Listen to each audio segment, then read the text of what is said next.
கிறிஸ்து அன்பாக அழைக்கப்பட்ட அன்பு சகோதர சகோதரிகளே, நம்ம எலிஷாஸ் மிரக்கல், அந்த எலிஷாஸ் மிரக்கல் என்ற அந்த தலைப்பில் 2 ராஜாக்கள் 9ஆம் அதிகாரத்தில் ஒரு ஆக்ட் நம்ம படித்தோம். அந்த ஆக்ட் என்ன அப்படின்னு சொல்லி பார்க்கும்போது, எலிஷா ஒரு ஒரு தீர்க்கதரிசியை, தீர்க்கதரிசியுடைய புத்திரர் அதில் ஒருத்தரை செலக்ட் பண்ணி அவர் யெகூவை அபிஷேகம் பண்ணுறதுக்காக அவர் அங்கே அனுப்புகிறாரு.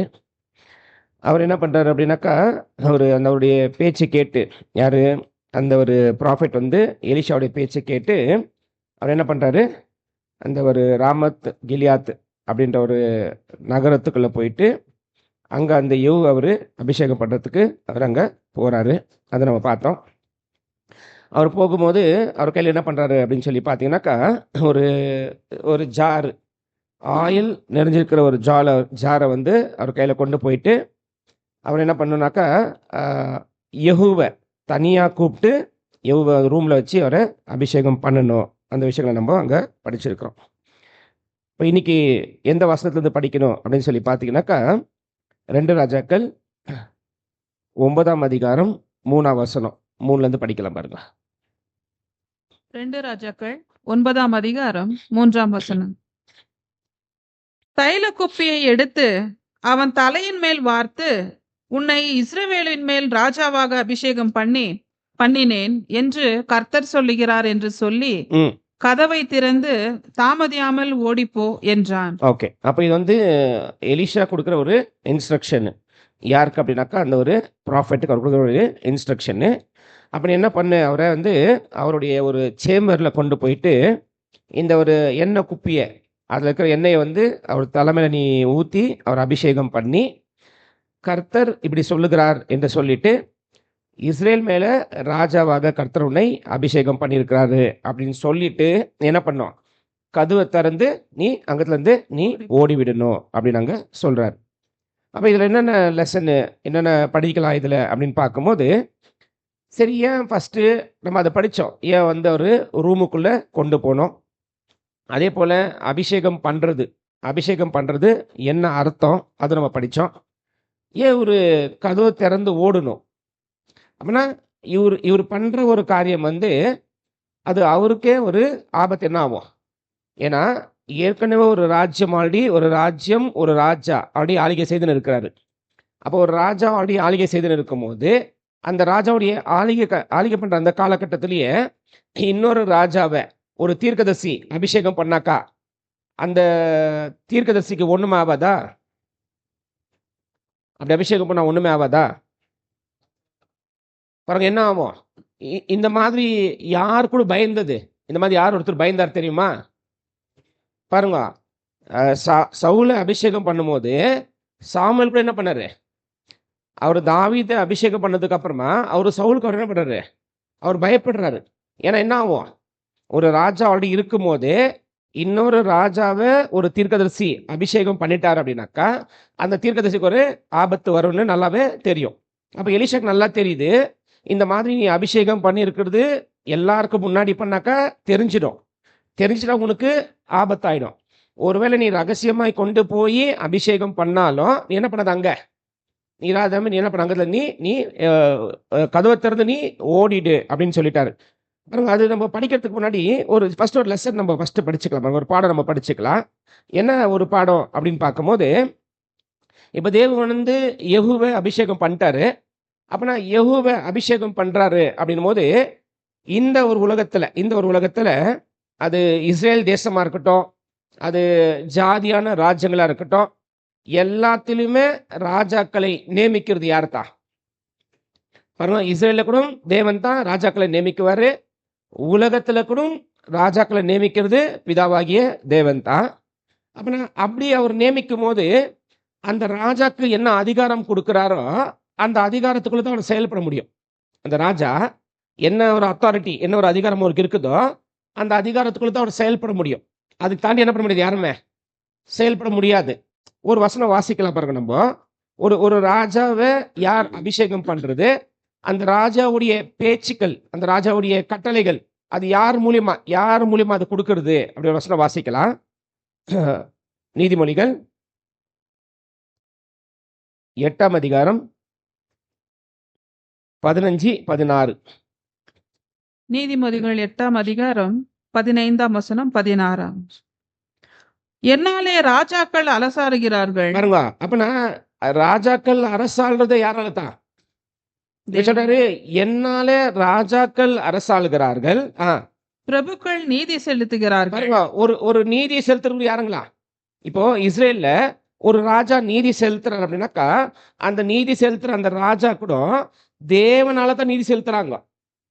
எப்படின்னு சொல்ல முடியுமா?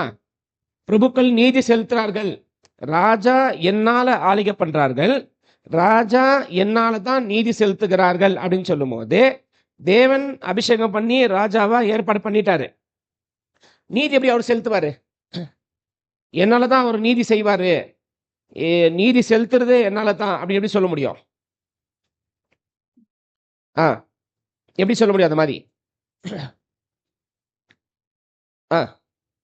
இப்போ தேவன் அபிஷேகம் பண்ணப்பட்ட ராஜா இஸ்ரேலுக்குள்ள நீங்க எடுத்துக்கிட்டீங்கன்னாக்கா, இஸ்ரேலுக்குள்ள செலுத்தப்படுற எல்லா நீதிகள் எந்த ஆதாரத்து மேல செலுத்துவாங்க? ஆதாரம் என்ன? மோசே கொடுத்திருக்க நியாயப்பிரமாணம். அப்புறம் பாருங்க, ராஜாவே நான் தான் நியமிக்கிறது, ராஜாக்கள் செலுத்துற நீதி கூட நான் சொல்ற நீதி தான். ஆச்சா, அடுத்த வருஷம் கூட பாருங்க.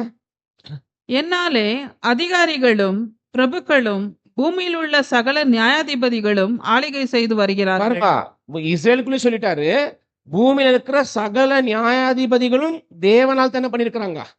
தேவன் தான் நியமிச்சிருக்கிறாரு. தேவன் நியமிச்சிருக்கிறதுனால தான் அவங்க ஆளுகை செய்யறாங்க.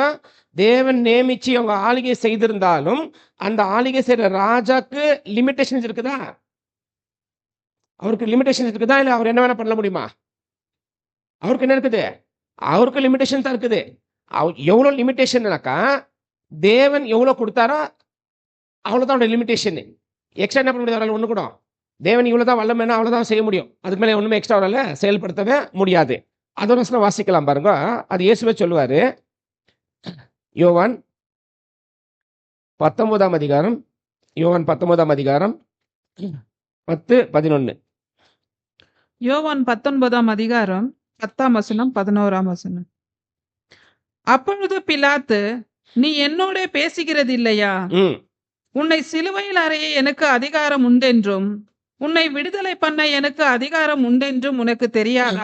சொல்ற பாருங்க, எனக்கு எவ்வளவு அதிகாரம் இருக்குதுனாக்கா, நான் நினைச்சா உன்னை விடுதலை கூட பண்ணலாம், நான் நினைச்சா என்ன பண்ண உன்னை சிலுவையில கூட அடிக்கலாம்.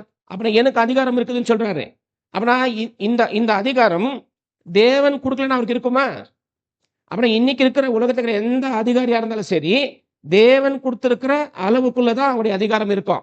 பாருங்க, இப்ப இயேசு பதில் சொல்றாரு பாருங்க, அதுக்கு படிங்க. அது இயேசு பிரதியுத்தரமாக, பரத்திலிருந்து உமக்கு கொடுக்கப்படாது இருந்தால் என் மேல் உமக்கு ஒரு அதிகாரமும் இராது. தேவன் ஒரு அதிகாரம் கொடுத்தாதான் அந்த அதிகாரத்தை செலுத்த முடியும். தேவன் ஒருத்தருக்கு எவ்வளவு அதிகாரம் கொடுத்திருக்கிறாரோ அதுக்கு மேல என்ன பண்ண முடியாது அவரால்? அந்த அதிகாரத்தை அவரு செலுத்தவே முடியாது. அப்ப என்ன பாயிண்ட்னாக்கா, தேவன் யெகூவை இஸ்ரேல் மேல ராஜாவா இருக்கிறதுக்காக அபிஷேகம் பண்ணியிருக்கிறார். அப்படின்னாக்கா தேவன் யெகூவுக்கு ஒரு அதிகாரத்தை கொடுத்திருக்கிறாரு. இந்த அதிகாரம் எதுக்கு அப்படின்னாக்கா, தேவனுடைய ஜனங்களை அவர் ஆளுகை செய்யறதுக்கு. தேவனுடைய ஜனங்களுக்கு அவர் யாருனாக்கா ஒரு ராஜா. இதை எப்படி சொல்றாரு, அந்த தீர்க்கதரிசி எப்படி சொல்றாரு அப்படின்னு பாத்தீங்கன்னாக்கா, thus said the Lord, கர்த்தர் இப்படி சொல்லுகிறார். அப்படின்னா இது சொன்னது எலிஷாவும் இல்ல, தீர்க்கதரிசியும் இல்ல, இது யார் சொல்றது? கர்த்தர் இதை சொல்லுகிறார் அப்படின்னு சொல்லும் போது இது என்ன காமிக்குது அப்படின்னு சொல்லி பாத்தீங்கன்னாக்கா, யெகூவை அபிஷேகம் பண்ணி இஸ்ரேல் மேல ராஜாவாய் ஆளுகை பண்ண வைக்கிறது மனுஷனுடைய சிந்தை இல்லை, மனுஷனுடைய எண்ணம் அல்ல, மனுஷனுடைய தீர்மானம் அல்ல. இது யாருடைய தீர்மானம்? இது தேவனுடைய தெய்வீகமான ஒரு தீர்மானம். அப்படின்னா தேவன் நினைச்சாதான் என்ன பண்ண முடியும்? தேவன் நினைச்சாதான் ஒருத்தர் ஆளுகை செய்ய வைக்க முடியும். தேவன் நினைச்சு ஒருத்தர் அபிஷேகம் பண்ணாதான் அவரை என்ன பண்ண முடியும்? ஒரு ஆளுகைக்குள்ள வர முடியும். அப்படின்னா தேவனுடைய ஒரு அரேஞ்ச்மெண்ட், தேவனுடைய ஒரு டிவைன் அரேஞ்ச்மெண்ட்டை யாருங்களா? யெகூ இஸ்ரேலை ஆளுகை செய்யணும் அப்படின்ட்டு பாருங்க. இதுல ஜஸ்ட் ஒரு லெசனுக்கு நம்ம பாருங்க, என்ன சொல்லலாம், ஒரு லெசன் என்ன சொல்லலாம் அப்படின்னாக்கா, இந்த தீர்க்கதரிசிகளும் யாருமே போயிட்டு அவங்களுக்கு சொன்ன ஒரு வேலை செய்யும் போது, இல்லை சொன்ன ஒரு வேலை ஏதாவது அவங்க செய்யணும் அப்படின்னாக்கா, எந்த வேலையும் எந்த பேச்சும் என்னவா இருக்காது ப்ராஃபெட்டோடைய. இப்போ ப்ராஃபெட் போனார்ல, இவரு ஏதாவது எக்ஸ்ட்ரா சொல்லியிருப்பாரா? எலிஷா எக்ஸ்ட்ரா சொல்லி அமைச்சிருப்பாரா? அப்பனா தேவன் சொன்ன அந்த அளவுக்குள்ள தான் தீர்க்கதரிசி இருக்கணும். தேவன் சொன்ன வார்த்தைக்கு ஒரு வார்த்தையும் அதிகமாக கூட பேசக்கூடாது. இந்த எல்லா தீர்க்கதரிசிகள் எப்படி பேசுறாங்க அப்படின்னு பார்த்தீங்கன்னாக்கா, தேவன் எவ்வளோ வார்த்தைகளை அவங்களுக்கு கொடுத்துருக்குறாங்களோ அவ்வளோதான் பேசுவாங்க. எக்ஸ்ட்ரா என்ன பண்ண மாட்டாங்க. அவங்க என்ன சொன்னார் எலிஷா, நீ போய் என்ன பண்ணி இந்த மாதிரி அவர் அபிஷேகம் பண்ணு, அபிஷேகம் பண்ணும்போது இப்படி சொல்லிட்டு நீ அபிஷேகம் பண்ணு. என்னங்களா தஸ் சேத் த லார்ட், என்ன சொல்ற தமிழ்ல, கர்த்தராகிய ஆண்டவர் சொல்லுகிறது என்னவென்றால், நீ இஸ்ரேல் மேலே ராஜா உன்னை அபிஷேகம் பண்றாரு. தேவன் எலிஷாக்கு சொன்னது, எலிஷா இந்த ப்ராஃபெட் சொன்னது, இந்த ப்ராஃபெட் அதுக்குள்ள தான். அப்படின்னா லிமிடேஷன்குள்ள தான் இருப்பாங்க. என்ன பண்ண மாட்டாங்க, ஓவர் எக்ஸாஜரேஷன் பண்ணி சொல்ல மாட்டாங்க, கம்மி கூட சொல்ல மாட்டாங்க. என்ன அப்படின்னாக்கா, எல்லா தீர்க்கதரிசிகள், ஒரு சரியான தீர்க்கதரிசிகள் இல்ல உண்மையான தீர்க்கதரிசிகள் எல்லாருமே பேசுற வார்த்தைகள் எல்லாமே அதோடைய சொந்த வார்த்தைகள் அல்ல, தேவன் அவங்களுடைய வாயில கொடுத்திருக்கிற வார்த்தைகளை தாங்க பேசுவாங்க. ஒரு வசனம் வாசிக்கலாம் பாருங்க. எரேமியா 1ஆம் அதிகாரம், எரேமியா 1ஆம் அதிகாரம் 9ஆம் வசனம். எரேமியா 1ஆம் அதிகாரம் 9ஆம் வசனம். கர்த்தர் தமது கரத்தை நீட்டி என் வாயை தொட்டு, இதோ என் வார்த்தைகளை உன் வாயிலே வைக்கிறேன். என் வார்த்தைகளை உன் வாயிலே வைக்கிறேன். அப்பனா தேவன் அந்தந்த தீர்க்கதரிசிக்கு எந்தெந்த வார்த்தைகளை அவர் வாயில வச்சிருக்கிறாரோ அந்த வார்த்தை என்ன பண்ணுவாங்க, அவ்வளவுதான் பேசுவாங்க. அவருடைய வார்த்தைகள் அவ்வளவுதான் பேசுவாங்க. அதுக்கு மீறி என்ன பண்றது இல்ல. அப்படியே எல்லா ப்ராஃபிட்ஸ் எப்படி தான் இருந்திருக்கிறாங்க, எல்லா தீர்க்கதரிசிகள் எப்படி இருந்திருக்கிறாங்க, உண்மை உள்ளவர்கள் எல்லாம் உண்மையா இருக்கிறவங்க, எதுவுமே என்ன பண்ண மாட்டாங்க. தெரியல, நமக்கு தெரியல. நமக்கு நம்ம காலத்துக்கு நீங்க எடுத்துக்கோங்க, நம்ம காலத்துக்கு நீங்க எடுத்துட்டீங்கன்னா கூட தேவன் சொன்னதுக்கு அதிகமா என்ன பண்ணல, யாருமே பேச வைக்கல. பாருங்க, எல்லா தீர்க்கதரிசிகளும் தேவன் சொன்னதை பேசுனதுனால தான் அந்த தீர்க்கதரிசிகளை பத்தி பேதுரு என்ன சொல்லிட்டாரு, எழுதப்பட்ட எந்த வசனமும் மனுஷனுடைய சுய தோற்றத்தினால உண்டாகல. அப்ப யாரும் என்ன பண்ணல, சுயமா எந்த தீர்க்கதரிசிகளும் அவங்க கொடுத்த வேலைக்கு என்ன இருக்குதோ அந்த வேலைக்குள்ளதான் தேவனுடைய வசனங்களை பேசி இருக்கிறாங்களே தவிர அந்த வசனத்துக்குள்ள ஒரு சுயமான சிந்தையும் சுயமான தோற்றத்தை வச்சு என்ன பண்ணல, யாருமே சத்தியத்தாங்க பேசவே இல்லை. அப்ப இந்த தீர்க்கதரிசி என்ன பண்ணியிருக்கிறார் அப்படின்னாக்கா, என்ன சொல்றேன்னா, he was apt. அவருடைய டியூட்டியில ரொம்ப ஆப்டா இருந்தார். எவ்வளவு பேசணுமோ அதுக்குள்ளதான் பேசினார். இப்ப என்ன ஆயிடுச்சு, அதுக்குள்ள பேசுனதுனால சீக்கிரம் என்ன பண்ண முடியும் சொல்லல. இப்ப ரொம்ப லாங் ஆகி தானே இருந்துக்கும் வரவங்க மாட்டி இருந்து பாருங்க, ரொம்ப நேரமா உள்ள போயிட்டு இருக்காங்க. ஏன்னா இப்ப இந்த மத்த ஜனங்க பாக்குறாங்கல்ல, இப்போ யெகூ ஒரு கமாண்டர், மத்த எல்லாரும் கமாண்டர்ஸ் தானே, மத்த எல்லா கமாண்டர்ஸ் பாக்குறாங்கல்ல. ஏன்னா இது தீர்க்கதரிசி ரொம்ப நேரம் உள்ள இருக்கிறாரு. ஏன்னா இப்ப இந்த மத்த கமாண்டர்ஸ்க்கு எல்லாமே இந்த தீர்க்கதரிசி அவங்க பார்வைக்கு இந்த தீர்க்கதரிசி யாரு, மத்த எல்லா கமாண்டர்ஸ் இருக்கிறாங்கல்ல அவங்களுடைய பார்வைக்கு இந்த தீர்க்கதரிசிகள் யாருன்னு கேட்கிறேன். எப்படி காணப்படுவாங்க, அப்படி காணப்படுவாங்களா? எவ்வளோ கமாண்டர்ஸ் இருந்தாங்கல்ல, உட்காந்துருந்தாங்கல்ல, எல்லாமே இஸ்ரேல் ஜனங்க தானே. அவங்களுக்கு ப்ராஃபெட் எப்படி காணப்படுவாங்க பார்த்தா? ரொம்ப நல்ல மேன்மையான ஆளு, அப்படி ரெஸ்பெக்டா அப்படி கொடுப்பாங்களா? அப்படிலாம் பார்க்கறதில்ல. அடுத்து படிக்கலாம் பாருங்க. ஏன் அது வெறும் அந்த கமாண்டர்ஸ் மாத்திரம் இல்ல, யெகூக்கும் அந்த சிந்தை, யெகூக்கும் அதுக்குள்ள அந்த சிந்தைக்குள்ள ஒரு உடன்பாடு இருக்குது. அந்த கமாண்டர்ஸ்க்கு என்ன சிந்தை இருக்குதோ நம்ம படிப்போம், அந்த சிந்தைக்குள்ள யெகூக்கும் ஒரு ஈடுபாடு இருக்குது. யெகூ அதுக்குள்ள கொஞ்சம் ஒத்து போறாரு, கம்ப்ளீட்டா எல்லாம் கொஞ்சம் ஒத்து போறாரு. என்ன அப்புறம் படிக்கலாம், நம்ம அது அப்புறம் படிக்கும்போது நம்மளுக்கு அது புரிஞ்சிடும். அப்போ இவர் என்ன பண்ணிட்டாரு, வந்தாரு, அபிஷேகம் பண்ணாரு, அவருக்கு ஒரு ஆபத்து இருக்குதுன்னு தெரியுது. என்ன பண்ணாரு, உடனே டோரை திறந்த உடனே அவர் என்ன பண்றாரு, டோரை விட்டு அவரு வெளியே ஓடிட்டாரு. ஆச்சுங்களா? இந்த ஒரு பாயிண்ட் நம்ம போன கிளாஸ்ல நம்ம படிச்சோம்.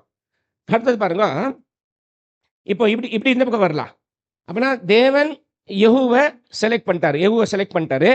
இப்போ யெகூவை செலக்ட் பண்ணும்போது யெகூவுக்கு ஒரு நோக்கம் இருக்குது. தேவனுடைய ஒரு நோக்கம் யெகூ மூலியமா நிறைவேற்றணும்.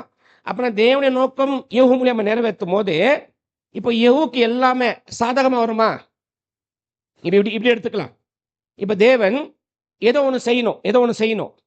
அதை செய்யறதுக்காக யாரோ ஒருத்தர் நியமிக்கிறார். இப்போ அந்த நியமிக்கப்பட்டவருக்கு அந்த தேவன் செய்ய போற எல்லா காரியங்களும் அவருக்கு எல்லாமே ஒத்து போகுமா, கரெக்டா வருமா, அவருக்கு எந்த ஒரு பிரச்சனையும் இருக்காதா? இப்போ இன்னும் சிம்பிளா உங்களுக்கு புரிய வைக்கிற பாருங்களேன். இயேசு ஒரு நோக்கத்தை நிறைவேற்றணும்னு தேவன் என்ன பண்ணார்? இயேசுவை தீர்மானிச்சாரு, அந்த நோக்கத்துக்குள்ள இயேசுவை இட்டாரு. இப்போ இயேசு தேவனுடைய நோக்கத்தை நிறைவேற்றுறாரு தானே. நிறைவேற்றும் போது எல்லாமே அவருக்கு ஈஸியா இருந்துச்சா? எல்லாமே ரொம்ப அனுகூலமா இருந்துச்சா? எல்லா அனுகூலத்தை தேவன் செஞ்சு கொடுத்துட்டாரா? அப்ப இது என்ன ஒரு விஷயம் நம்ம இதுல கத்துக்கலாம் அப்படின்னாக்கா, தேவனால் நியமிக்கப்படுற யாரா இருந்தாலும் சரி, அந்த நியமிக்கப்பட்டவர்கள் தேவனை நம்பணும். தேவனை நம்பணும். தேவனை நீங்க நம்பும் போது நம்ம வாழ்ற இந்த ஒரு என்ன சொல்லலாம், நம்ம வாழ்ற இந்த ஒரு சமூகம் நமக்கு வந்து உடன் கொடுக்காது. என்ன சொல்லனா, அன்கன்வென்ஷனல், நமக்கு கன்வீனியன்டா இருக்காதீங்க. இப்ப நம்ம தேவன் நோக்கம் நிறைவேற்ற வந்துட்டோமா, நம்மள தேவன் தெரிந்து கொண்டுட்டார்ல, இந்த நோக்கத்தை நிறைவேற்றும் போது எல்லாமே கன்வீனியன்டா இருக்காது. எல்லாமே கன்வீனியன்டா இருக்காது. அப்ப எப்படி இருக்கும்? எல்லாமே நமக்கு முரணா இருக்கும், அகேன்ஸ்டா இருக்கும். எப்படின்னா அது நமக்கு என்னங்களா ஒரு எதிர்ப்பு மாதிரி தான் இருக்கும் எல்லாமே. அப்பனா என்ன மாதிரி எதிர்ப்புகள் இருந்தா கூட தேவனுடைய நோக்கத்துக்காக நியமிக்கப்பட்டிருக்கிறவங்க என்ன பண்ணோம்? அந்த எல்லா அன்கன்வீனியன்ட்டை தாண்டி தேவனுடைய நோக்கத்தை என்ன பண்ணவரு? நிறைவேற்றணும். அப்ப தேவனுடைய நோக்கத்தை அவர் நிறைவேற்றணும் அப்படின்னாக்கா எந்த சூழ்நிலை என்ன பண்ணவரு? தேவன் அவரு என்ன மாதிரி சூழ்நிலை வரட்டும், யாரை தான் நம்பணும் அவரு? அப்ப அந்த மாதிரி ஒருத்தர் தேவனை நம்பினாதான் அவர் யாரா இருக்க முடியும்? தேவனுடைய நோக்கத்துக்கு, தேவன் எந்த நோக்கத்துக்காக தெரிந்து கொண்டிருக்கிறாரோ அந்த நோக்கத்தை தேவன் கொடுத்ததுனால அந்த நோக்கத்தை நிறைவேற்ற வந்திருக்கிறவங்க என்ன பண்ணணும்? அந்த நோக்கத்தை நிறைவேற்றுங்க, தேவனை நம்பணும். Trust on God. எல்லா சிச்சுவேஷன் என்ன பண்ணணும்? தேவனை நம்பணும். ஏன்? யாரதான் நிறைவேற்றுறோம்? நோக்கம் யாருது? தேவன் இல்ல. அப்ப யாரதான் நம்பணும்? அப்ப தேவனை நம்பி இருக்கவங்க என்ன ஆகுது? ஒரு டைம் கூட இது எல்லாருமே தேவனால் தெரிந்து கொள்ளப்பட்ட எல்லாருமே எல்லா தருணத்துல என்ன பண்ணோம்? தேவனை நம்பணும். தேவனை நம்பினாக்கா தேவனுடைய நோக்கத்தை என்ன பண்ணலாம்? நம்ம கிளியரா நம்ம நிறைவேற்றிடலாம். ஒரு விஷயம் நம்ம இங்க படிச்சுட்டு முன்னாடி போலாம் பாருங்க. அடுத்த வசனத்துல நம்ம போயிடலாம். சங்கீதம் 37 அதிகாரம் 7 வசனம். சங்கீதம் 37 அதிகாரம் 7 வசனம். கர்த்தரை நோக்கி அமர்ந்து அவருக்கு காத்தீரு, காரிய சித்தி உள்ளவன் மேல் தீவினைகளை செய்கிற மனுஷன் மேலும் எரிச்சலாகாதே. பாருங்க என்ன சொல்றாரு அப்படின்னாக்கா, be still before Jehovah and wait patiently.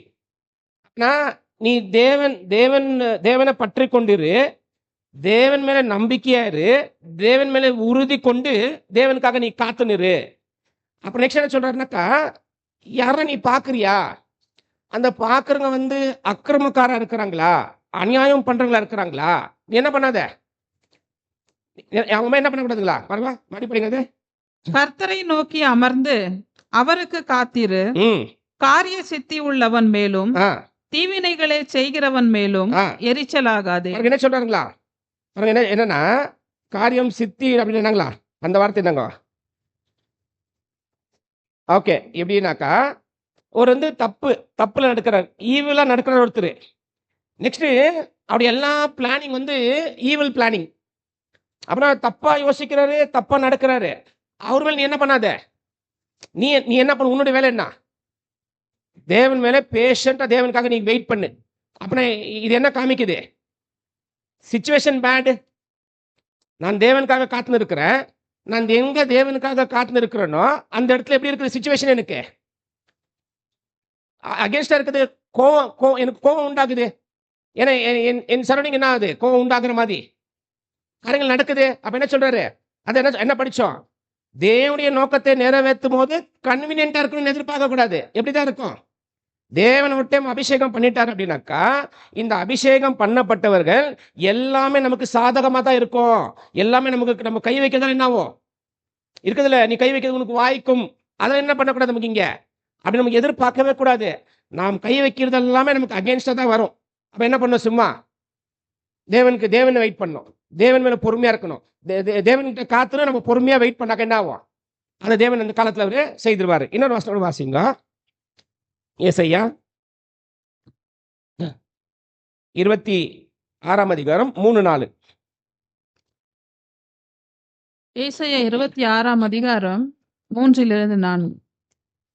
உம்மை உறுதியாய் பற்றிக் கொண்ட மனதுடையவன் உம்மையே நம்பியிருக்கிறபடியால் நீர் அவனை பூரண சமாதானத்துடன் காத்துக்கொள்வீர். பாருங்க என்ன சொல்றாங்களா, இன்னும் ஒருத்தவன் முழுசா நம்பி இருக்கிறான், அவன் உன்னை மட்டும் தான் நம்பி இருக்கிறான். அப்படி உண்மையிலேயே நம்பிக்கை வச்சிருக்க என்ன பண்ண, நீ சமாதானத்துல அவனை நீ காத்துக்கொள்ளு. தேவன் சொல்றாரு, தேவனே ஒருத்தர் உன்னதான் நம்பி இருக்கிறான், உன்னதான் ஃபுல்லாவே அவன் சார்ந்து இருக்கிறான், நீ என்ன பண்ண அவனை நீ சமாதானமாய் நீ காத்துக்கொள்ளு. அடுத்தது, கர்த்தரை என்றென்றைக்கும் நம்புங்கள், கர்த்தராகிய யெகோவா நித்திய கன்மலையாய் இருக்கிறார். கர்த்தரை நாம் என்றென்றும் நம்பணுங்களா? அவர் தான் என்னங்களா, எல்லாருக்கும் அவர் தான் யாரு, ஒரு நித்திய கன்மலை. அப்படின்னா நம்மளுடைய வேலை என்ன தெரியுங்களா, என்ன நடந்தாலும் தேவனை நம்பணும், அவ்வளவுதான். எதனா நடக்கட்டும், நம்ம யாரை நம்பணும், தேவனை நம்பினா போதும். அப்போ இங்கே தேவன் யெகோவை அபிஷேகம் பண்ணியிருக்கிறாரு. இது ஏன் நம்ம படிக்கிறோம் அப்படின்னாக்கா, இந்த யெகோவா தேவன் இவரை எந்த நம்பிக்கையில அபிஷேகம் பண்ணாரோ அதுக்கு அவர் உண்மையா இருந்தாரா, அதை நம்ம படிக்கும்போது நமக்கு என்ன ஆயிடும், அதை நம்ம படிக்கும்போது நமக்கு அது தெரிய வரும். அப்போ நமக்கு என்ன லெசன் அப்படின்னாக்கா, தேவன் நம்மளை எந்த நோக்கத்துக்காக செய்திருக்கிறாரோ அதுக்குள்ள நம்ம உண்மையா இருக்கணும். அதுக்குள்ள உண்மையா இருக்கும் போது நிறைய பிரச்சனைகள் வரும். எந்த பிரச்சனைகள் வந்தாலும் தேவனை நம்ம நம்பி இருந்தா போதும், தேவன் என்ன பண்ணுவார், எல்லாத்தையுமே அவரு பார்த்துக்குவாரு. அந்த ஒரு பாயிண்ட் இதை நம்ம படிச்சிட்டோம். அடுத்த வசனம் வாங்க. அப்படியே தீர்க்கதரிசியின் ஊழியக்காரனாகிய அந்த வாலிபன் கீலேயாத்தில் உள்ள ராமோத்துக்கு போனான். பாருங்க, இப்ப என்ன ஆயிடுச்சுனாக்கா, இதுல ஒரு பாயிண்ட் நமக்கு எக்ஸ்ட்ரா வந்துச்சு. என்ன பாயிண்ட் தெரியுமா, இதுல மேல நம்ம படிக்காத ஒரே ஒரு பாயிண்ட் மட்டும் இங்க எக்ஸ்ட்ரா வந்துச்சு. ராமோத், அது ராம்கிலாத்த மேல படிக்கலையா?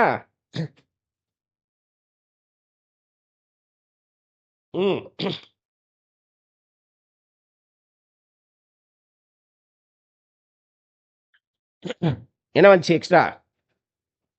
Young man.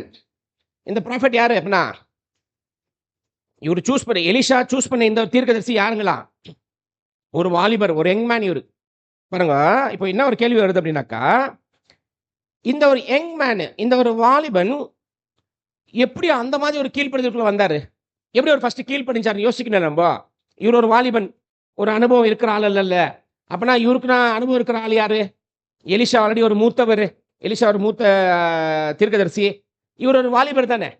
அப்படின்னா ஒரு வாலிபன் தான் செய்ய போற ஒரு காரியத்துல தன் உயிருக்கே ஒரு ஆபத்து வருதுன்னு தெரிஞ்சிருந்தும் எப்படி எலிஷாவுடைய வார்த்தைக்கு கீழ்ப்படிஞ்சு அவர் போனாரு, ஒரு வாலிபன் எப்படி போயிருக்க முடியும்,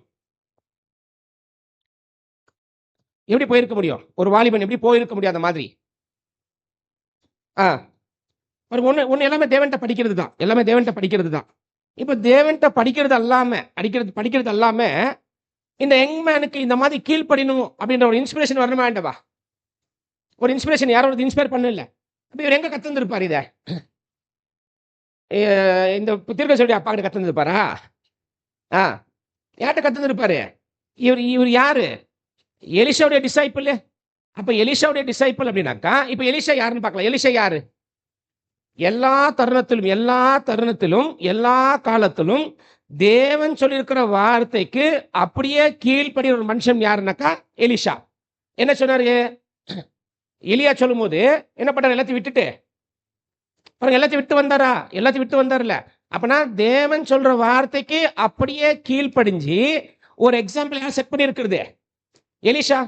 அப்படி இவர் என்ன, இப்ப எலிஷா மூத்தவர் ஆயிருக்கிறாருல்ல, இவர் மூத்தவர் ஆகிறார் தானே. அப்படின்னா எங்க படிக்கிறாங்க, அடுத்து அவங்க கீழே இருக்கிற இந்த தீர்க்கதரிசிகள் எங்க படிக்கிறாங்க, மூத்தவர்கிட்ட.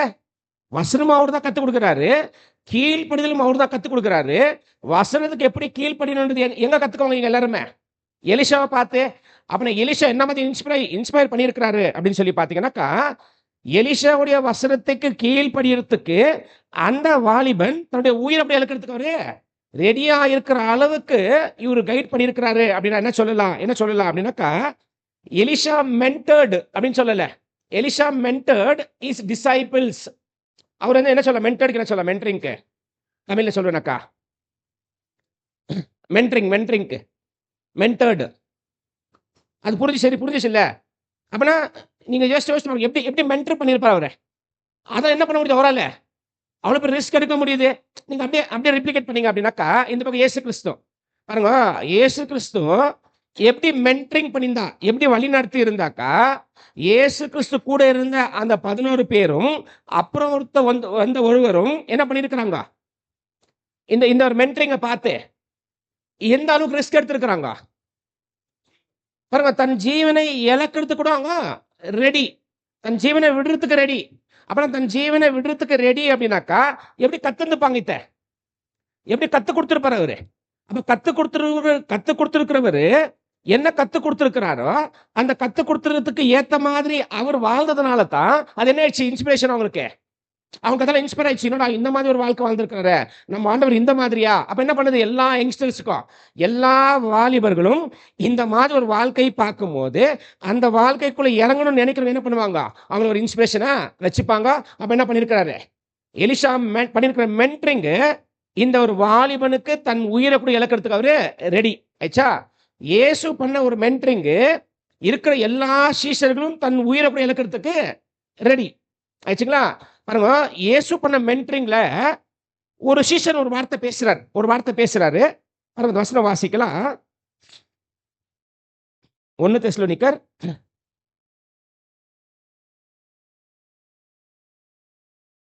3 அதிகாரம் 3 வசனம். 1 தெசலோனிக்கர் 3 அதிகாரம் 3 வசனம். இப்படிப்பட்ட உபத்திரவங்களை சகிக்க நாம் நியமிக்கப்பட்டிருக்கிறோம் என்று நீங்கள் அறிந்திருக்கிறீர்கள். ஒரு மென்டர் பண்றவர் சொல்றாரு, என்ன சொல்றாருங்களா, இப்படிப்பட்ட உபத்திரங்களை சகிக்க நாம் நியமிக்கப்பட்டிருக்கிறோம் என்று நீங்கள் அறியலையான்னு கேட்கிறார். நீங்க அறிந்திருக்கணும், உங்களுக்கு தெரியுது அப்படின்றாரு. உங்களுக்கு தெரியுது தானே. பாருங்க, இதுதான் இயேசு மென்டரிங். என்ன சொல்றாரு இயேசு, உங்களுக்கு இந்த மாதிரி நீங்க சகிக்கணும், இந்த மாதிரி உங்களுக்கு நேரிடும். அப்ப என்ன பண்ணிட்டாங்க, அவங்களை பக்குவப்படுத்திட்டாரு, வளர்த்து வரும்போது என்ன ஆச்சு, அவங்களுக்கு தெரியுது, ஓ இந்த மாதிரி நிலைமை நம்ம இதெல்லாம் நம்ம என்ன பண்ணி ஆகணும், இதெல்லாம் நம்ம சகிக்கணும்னு அவங்களுக்கு புரியுதா. இப்ப பவுல் சொல்றாரு, நீங்க என்ன பண்ணுவீங்க, இதெல்லாம் இந்த மாதிரிலாம் நீங்க சகிக்கணும் அப்படின்னு உங்களுக்கு, இதுக்கெல்லாம் நீங்க நியமிக்கப்பட்டிருக்கிறீங்க, உங்களுக்கு தெரியும் தானே. இப்ப நம்ம கூட என்ன இருக்கிறோம், எல்லாருமே இந்த மாதிரி எல்லா உபத்திரங்களை நாம் சகிக்கிறதுக்காக நியமிக்கப்பட்டிருக்கிறோம். அப்ப என்ன ஆகணும், என்ன வரும், என்னதான் வரும், நமக்கு உபத்திரங்கள் வரும் தானே. அப்ப உபத்திரங்கள் என்ன யோசிக்க கூடாது, இதுக்காக நாம் நியமிக்கப்பட்டிருக்கிறோம். அப்படி நம்ம நியமிக்கப்பட்டிருக்கிறோம்னு ஒரு கரெக்டான ஒரு புரிந்து கொள்ளுதல் வந்துட்டோம் அப்படின்னாக்கா, நம்மளை மென்டர் பண்ணாங்க, அப்படி மென்டர் பண்ணியிருக்கிறாங்கன்னு அர்த்தம். நம்மளை யார் வழி நடத்தாங்க பாருங்க, அப்படி கரெக்டா வழி நடத்திருக்காங்க அர்த்தம். அந்த பக்குவத்தில் நம்ம வரலனாக்கா மென்டரிங் என்ன இல்லை, மென்டரிங் சரியில்லை. அப்புறம் இந்த தீர்க்கதரிசி, அந்த தீர்க்கதரிசியோட ஒரு ஒபீடியன்ஸ், அந்த ஆளுடைய ஒரு ஒபீடியன்ஸ் நீங்க பாத்தீங்க அப்படின்னாக்கா, இல்ல நான் ஒரு கீழ்ப்படுதல் நீங்க பாத்தீங்க அப்படின்னாக்கா, அது எலிஷால இருந்து வருது தானே, எலிஷால இருந்து வந்தது. அப்படின்னா எலிஷா எப்படி தேவனுக்குள்ள வளர்ந்து இருக்கிறாரோ அதே மாதிரி வளர்ச்சி என்ன ஆகணும், அடுத்து இருக்கிற எல்லா வாலிபர்கள். ஒரு சபை எப்படி வளரும், ஃபர்ஸ்ட் சபையை நடத்துறவர் ஆவிக்குரிய வாழ்க்கைக்குள்ள ஒரு வளர்ச்சி அடைஞ்சாதான், இல்ல ஒரு அடையவரா இருந்தா மட்டும்தான் அந்த சபைக்குள்ள ஒரு வளர்ச்சி இருக்கும். சபையை வழி நடத்துவதற்கே ஆவிக்குரிய வளர்ச்சி வளர்றதுக்கு உண்டான எந்த ஒரு தகுதி இல்லை அப்படின்னாக்கா எப்படி சபை வளரும். அப்ப என்ன இருக்கணும், ஃபர்ஸ்ட் எப்பவுமே மென்டரிங் பண்றவங்க கரெக்டா இருந்தாக்கா, யாரை மென்டர் பண்றாங்களோ அவங்களுக்கு கரெக்டா இருப்பாங்க. மென்டரிங் பண்றவங்க சரியில்லைனாக்கா மென்டரிங் பண்ணப்படுறவங்க என்ன ஆக மாட்டாங்க எப்பயுமே. இப்ப நான் உலக மாதிரி இருந்தா நீங்க என்ன ஆவீங்க, புரியுதுல்ல. நான் எப்படியோ அதை என்ன ஆட்டோமேட்டிக்கா பிரதிபலிக்கும்ல, அதை பார்ப்பாங்கல்ல மத்தவங்க. அப்ப என்ன மென்டரிங் பண்ண ரொம்ப முக்கியம். அடுத்தது, நாம் வாழ்ந்த இந்த ஆவிக்குரிய வாழ்க்கையை, இதுக்குள்ள நம்ம பட்டிருக்கிற அனுபவங்களை, இதுக்குள்ள நம்ம வாழ்ந்த எல்லா விஷயத்தையும் என்ன பண்ண, நம்ம அடுத்த தலைமுறைக்கு கடத்தி விடணும். இப்போ எலிஷா வாழ்ந்த வாழ்க்கை என்ன பண்ணிட்டாரு, அடுத்த தீர்க்கதரிசிகள் எல்லாத்துக்குமே கடத்தி விட்டாரு. இப்ப கடத்தி விட்டதுனால தானே எலிஷா பண்ண வேண்டிய காரியம், ஆக்சுவலி எலியா பண்ண வேண்டிய காரியம் எலிஷா பண்ணணும். எலிஷா பண்ற காரியம் இப்ப யார் கொடுத்துட்டாரு, ஒரு சின்ன வாலிபன். அப்புறம் என்னங்களா, இது என்ன காமிக்குது, கடத்தி விடணும். தேவனுடைய இந்த ஒரு உண்மை, இந்த ஒரு வாழ்க்கையை நம்ம என்ன பண்ண, இன்னொருத்தருக்கு கடத்தி விடணும். அப்ப நான் கடத்தி விடணும் போது வசனமும் சொல்லணும், எக்ஸாம்பிளும் செட் பண்ணணும். என்ன நம்ம அவங்களுக்கு கரெக்டா கடத்தி விட்டுட்டோம். பாருங்க, வசனம் வாசிக்கலாம். 145 சங்கீதம் 4 வசனம். சாம்ஸ் 145:4.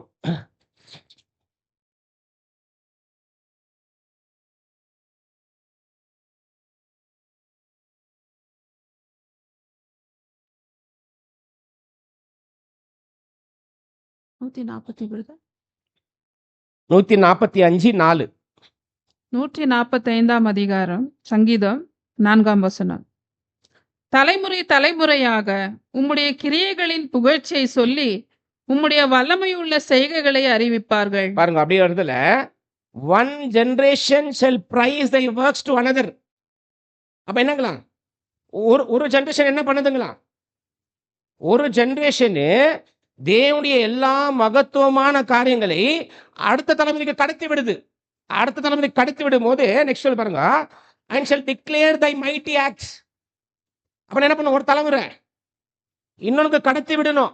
இயேசு கடத்தி விட்டாரு, அப்போஸ்தலங்க கடத்தி விட்டு இருக்கிறாங்க. என்ன பண்ண, அதே போல எல்லாருமே நீங்க கொஞ்சம் சீனியரா, நீங்க என்ன பண்ண, அடுத்தது தேவனுடைய எல்லா புகழ்ச்சியான அந்த பெரிய பெரிய கிரியைகளை நீங்க அடுத்த தலைமுறை கடத்தி விடணும், சொல்லணும், இன்னொருத்தருக்கு சொல்லணும், உங்க அடுத்த தலைமுறைக்கு சொல்லணும்.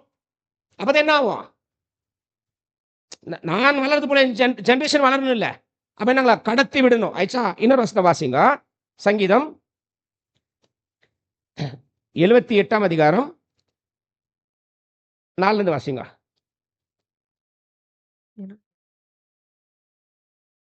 சங்கீதம் 78 அதிகாரம் 4 வசனம்.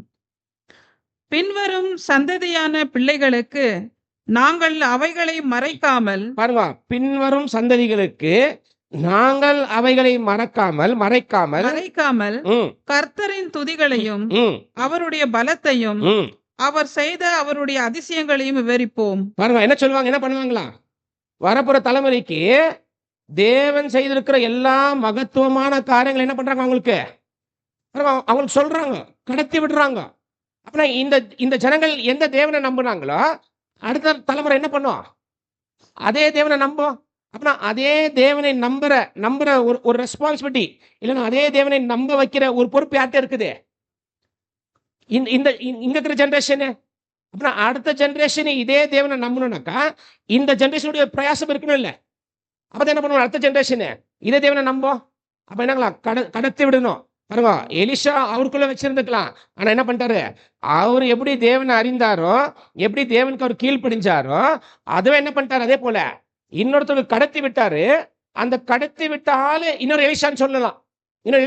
என்ன பண்ணாரு, சொன்ன மாதிரி அவ்வளவு ரிஸ்க் எடுத்து அந்த வேலை என்ன பண்ணாரு, போய் கரெக்டா, சின்ன வேலை தான், பெரிய வேலை ஒண்ணு இல்லை தானே, ஆனா அந்த சின்ன வேலை கூட என்ன இருக்குது, அவ்வளவு உண்மையா, சின்ன வேலையே அவர் அவ்வளவு உண்மைத்தனத்துல பண்றாரு அப்படின்னாக்கா கண்டிப்பா எலிஷா அவருக்கு கத்து கொடுத்தது, எலிஷா அவரை மென்டர் பண்ணது, எலிஷா தேவனை பத்தி அவர் கடத்தி விட்டதுனால தான் இந்த தீர்க்கதரிசி என்ன பண்ண முடிஞ்சிச்சு, இந்த ஒரு காரியத்தை அவரால் போய் கரெக்டாங்க செய்ய முடிஞ்சிச்சு.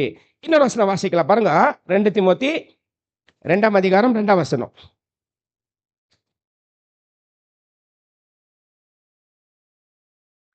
2 தீமோத்தேயு 2 அதிகாரம் 2 வசனம். அநேக சாட்சிகளுக்கு முன்பாக நீ என்னிடத்தில் கேட்டவைகளை மற்றவர்களுக்கு போதிக்கத்தக்க உண்மையுள்ள மனுஷரிடத்தில் ஒப்புவி. பாருங்க, என்ன சொல்றாங்களா, நீ என்னெல்லாம் என்கிட்ட கேட்டையோ இதை மற்றவங்களுக்கு போதிக்கிற, யார் போதிக்கிறாங்க பாருங்க, அந்த போதிக்கிறவங்களை யார் உண்மை உள்ளவரா இருக்கிறாங்களோ என்ன பண்ணி இதெல்லாம் போய் அவங்ககிட்ட நீ ஒப்புவித்துரு. அவங்க என்ன பண்ணுவாங்க, போயிட்டத அப்படின்னா இவர் எல்லாம் கத்துக்கினாரு, இப்ப என்ன பண்ண, போயிட்டு உண்மை உள்ளவரை செலக்ட் பண்ணிட்டு அவங்களுக்கு இந்த வசனத்தை ஒப்புவிச்சிடணும். அவங்க என்ன பண்ணுவாங்க, போயிட்டு எல்லாத்துக்குமே. அப்புறம் என்னங்களா, இது ஒரு கண்டினியூ ப்ராசஸ். இந்த சத்தியம் நாம் தெரிந்து கொண்டது நாம் மாத்திரம் வச்சுக்கிறதுக்கு அல்ல, இந்த சத்தியம் நாம் தெரிந்து கொண்டது என்ன பண்ண, இன்னொருத்தருக்கு நாம் இன்னொருத்தருக்கு போய் சொல்லணும், இன்னொருத்தருக்கு போய் நம்ம கடத்தி விடணும். அதுதான் எலிஷா பண்ணாரு, அதுதான் இயேசு பண்ணாரு, அதுதான் அப்போஸ்தலங்க பண்ணாங்க. நம்ம என்ன பண்ணிடுறோம், நம்ம என்ன பண்றோம், ஜஸ்ட் யோசிச்சு பாருங்க. இது டெய்லி என்னங்க நம்ம மேல விழுந்த, இது டெய்லி நம்ம மேல விழுந்த ஒரு கடமை, டெய்லி நம்ம மேல விழுந்த ஒரு பாரம். அட்லீஸ்ட் ஒருத்தருக்கு என்ன பண்ணி ஆகணும், சும்மா யார்கிட்ட நீங்க பேசினாலும் தேவன் பத்தி என்ன பண்ணிடணும், தேவன் பத்தி பேசிடணும். யாரா இருந்தாலும் என்ன பண்ண, தேவன் பத்தி இப்படி தேவன் இருக்கிறாரு அப்படின்னு பேசிடுங்க. அப்ப என்ன ஆகுது உங்களுக்கு, அது ஒரு பிராக்டிஸ் ஆகும் இல்ல. அதுதான் இங்க வந்திருக்கிறோம் நம்ம. அது அது நம்ம செய்யல அப்படின்னாக்கா இந்த அழைப்புக்கு நம்ம என்ன யோகியம் அப்போ? இப்ப நமக்கு ஒருத்தர் அப்படித்தானே பிரயாசப்படுத்தாங்க. அப்படி ஒருத்தர் நமக்கு பிரயாசப்பட்டுதான் என்ன ஆயிடுச்சு, நமக்கு இந்த உண்மை நமக்கு தெரிஞ்சிச்சு. இப்ப நம்ம பிரயாசப்படல எப்படி தெரியும்? அப்ப நம்முடைய என்ன பண்ணித, இதை கடத்தி விட ஒரு எண்ணம் நமக்குள்ள இருக்கணும் ஆயிடுச்சுங்களா? இப்ப அடுத்த வசனம் வரலாம். அடுத்த வசனம் ராஜாக்கள்ல. அவன் உட்பிரவேசித்த போது சேனாதிபதிகள் அநேகர் உட்கார்ந்திருந்தார்கள். அப்ப என்ன பண்ணிடுறது, இப்போ எலிஷா சொன்ன மாதிரியே இவரு ராமோத் கிலியாத் கிட்ட வந்துட்டாரு. ஏவு இருக்கிற இடத்துக்கு வந்துட்டாரு. அவர் உள்ள வந்து பாக்குறாரு, அங்க என்ன இருக்கிறாங்களா? அங்க ஏவு மட்டும் இல்ல, நிறைய கமாண்டர்ஸ் அங்க கூட இருக்கிறாங்க. நிறைய கமாண்டர்ஸ் அங்க கூட இருக்கிறாங்க. அப்ப நிறைய கமாண்டர்ஸ் அங்க கூட இருக்கும் போது இவர் என்ன பண்றாரு பாருங்க. அப்பொழுது அவன், சேனாதிபதியே, உமக்கு சொல்ல வேண்டிய ஒரு வார்த்தை உண்டு என்றான். பாருங்க என்ன கேள்றாருன்னா, சேனாதிபதியே உமக்கு சொல்ல வேண்டிய ஒரு வார்த்தை உண்டு அப்படின்னு சொன்னாருங்களாம். அதற்கு யெகூ, எங்கள் எல்லோருக்குள்ளும் யாருக்கு என்று கேட்டதற்கு, அப்ப ஒரு சேனாதிபதி இல்ல, நிறைய பல சேனாதிபதிகள் இருக்கிறாங்க. அப்ப இவர் போய் பொதுவா சொல்றாரு. இப்போ இந்த தீர்க்கதரிசிக்கு இவர் யார்கிட்ட பேசுறாரு தெரியுமா தெரியாதா? என்ன பேசணும்னு தெரியுமா தெரியாதா? அப்பனா யார அபிஷேகம் பண்ண போயிருக்கிறாரு, அந்த நபர் யாரு, அவர்கிட்ட போய் இவர் என்ன பேசணும் எல்லாமே இவருக்கு நல்லாவே தெரியும். அப்ப இவர் என்ன சொல்லலாம் பாருங்க. தேவனுடைய ஒரு சத்தியத்தை பிரசங்கம் பண்ற யாருமே இல்லைன்னா பிரசங்கம் பண்றவங்களுக்கு என்ன இருக்கு தெரியுமா? தேவனுடைய சத்தியத்தை பிரசங்கம் பண்றவங்களுக்கு ஒரு ஒரு காரியம் அவங்கள்ட்ட இருக்கும். என்ன தெரியுங்களா? அத்தாரிட்டி, அதிகாரத்தோட பேசுவாங்க. இப்ப அப்புறம் நம்ம படிக்கலாம். அப்ப இவர் போகும்போது பாருங்க என்னங்களா, கமாண்டர்ஸ் உங்களுக்கு ஒரு செய்தி இருக்குது அப்படின்னு சொல்லும் போது அவர் கேட்கிறாரு, யாருக்கு இவ்வளோ கமாண்டர்ஸ் இருக்கிறாங்க, இதுக்குள்ள யாருக்கு அப்படின்னு கேட்கும் போது அவர் என்ன சொல்றாரு பாருங்க. அவன், சேனாதிபதியாகிய உமக்குத்தான் என்றான். அப்ப இது யார் கேட்கறதுன்னா யெகூ ஏஞ்சி கேட்கிறாரு. இப்ப இவ்வளவு சேனாதிபதி இருக்காங்கல்ல, இதுல நீ சொல்ற நியூஸ் யாருக்கு? அப்ப சொல்றாரு, சேனாதிபதியா இருக்கிற உனக்கு தான். அப்ப என்னங்களா இது என்ன காமிக்குது? அத்தாரிட்டி, அதிகாரம் காமிக்குது. நெக்ஸ்ட் என்ன காமிக்குதுங்களா? இந்த அதிகாரத்து கூடவே இவர் அனுப்பின நோக்கம், தேவன் இந்த தீர்க்கதரிசி எதுக்கு அனுப்புனாரு அதுவும் தெரியுது. நெக்ஸ்ட் இவர் போகும்போது அவர் பேசுறது இல்ல, உண்மைத்தனம் தெரியுது. ஃபேத்ஃபுல்னஸ் தானே. இவர் சொல்லியிருக்கலாம்ல, நான் இப்படி சொல்ல மாட்டேன் அப்படி சொல்லி ஏதாவது சொன்னாரா? அப்படின்னா தேவன் என்ன சொல்லி அனுப்பிச்சாரோ அது சொல்றதுக்கு அவருக்கு அதிகாரம் இருக்குது. ஒரு நோக்கத்துக்காக வந்திருக்கிறாரு, அதிகாரத்துல பேசினாலும் உண்மையா என்ன பண்றாரு, அவர் பேசுற வார்த்தைகள் உண்மைத்தனம் இருக்குது, ஃபேத்ஃபுல்னஸ் இருக்குது அவர் பேசும்போது.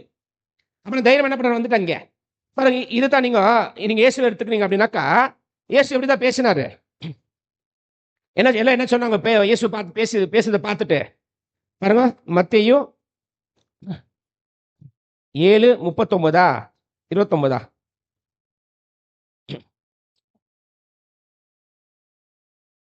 29. மத்தேயு 7:29 என்றாலும் சாலமோன் முதலாய் தன் 29 28 வருதா? 28 படிங்க.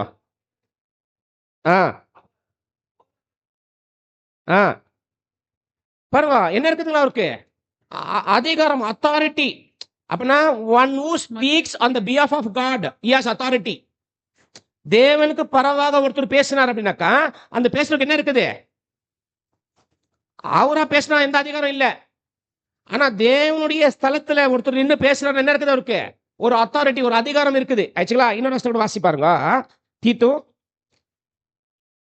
2ஆம் அதிகாரம் 15ஆம் வசனம். தீத்து 2ஆம் அதிகாரம் 15ஆம் வசனம். இவைகளை நீ பேசி போதித்து சகல அதிகாரத்தோடும் கடிந்து கொள்.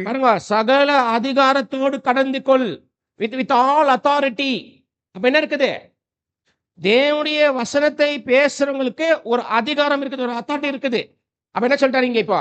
இவர் போகும்போது அவர் அத்தாரிட்டியில பேசுறாரு. நான் ஒண்ணு பேசணும். யார்கிட்டப்பா பேசணும்?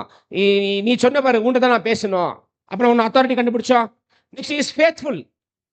அவர் ரொம்ப உண்மை உள்ளவராக இருக்கிறாரு. யாரு? இந்த தீர்க்கதரிசி ரொம்ப உண்மை உள்ள ஒரு ஆளா இருக்கிறாரு. அதே போலதான் தேவனுடைய வசனங்களை பேசுறவங்க எல்லாருமே அதிகாரத்தோட பேசணும், உண்மைத்தனத்தோட பேசணும். Speak faithfully. அப்ப என்ன சொல்ல முடியாது? ஃபேத்ஃபுல்லின்னா என்ன அர்த்தம்? அப்ப வேற எப்படி சொல்லாத?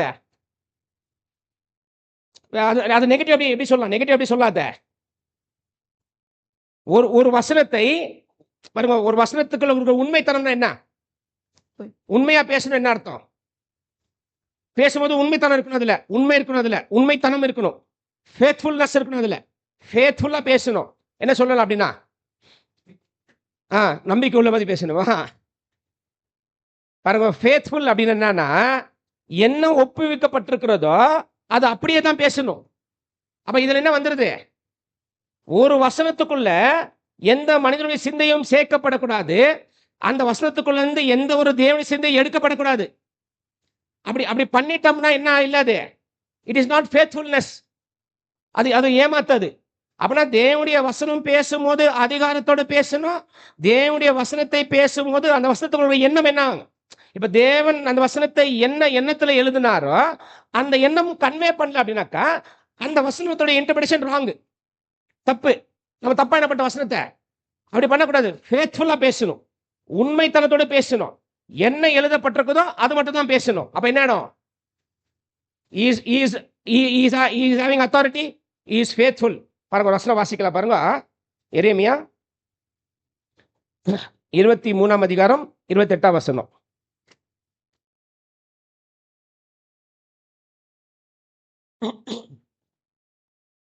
எரேமியா 23ஆம் அதிகாரம் 28ஆம் வசனம்.